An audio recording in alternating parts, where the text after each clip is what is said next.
کسی شخص نے ایک دن آتم تائی سے پوچھا کہ تُو نے کبھی اپنے سے بھی بڑا سخی دیکھا ہے؟ کہنے لگا ہاں، میں نے اپنے شہر کا ایک بابا دیکھا تو مجھ سے بھی زیادہ سخی۔ کہنے لگے میں نے سارے شہر کی دعوت پکائی، چھوٹے بڑے امیر غریب سارے آئے، دعوت پکائی سارے شہر کی، سب لوگ آئے، ہر آدمی کو میں نے بلایا۔ میں نے سوچا کہ ذرا دیکھوں تو صحیح پلٹ کے کوئی رہ تو نہیں گیا جو آیا نہ ہو۔ چہرے پہ میں نے نقاب ڈالا اور میں باہر نکلا، ایک ضعیف بزرگ لکڑ آ رہا، جنگل میں لکڑیاں کاٹ رہا۔ میں اس کے پاس گیا تو میں نے کہا بابا تجھے نہیں پتا آج آتم تائی کی دعوت ہے، تو نہیں گیا؟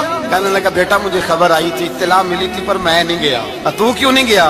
کہنے لگے مجھے ہاتھ کی کمائی کر کے کھانے کا چسکا لگ گیا ہے، مزہ لگ گیا ہے ہاتھ کی کمائی کھانے کا، اب مجھے دوسرے کے دسترخوان پر ذائقہ نصیب۔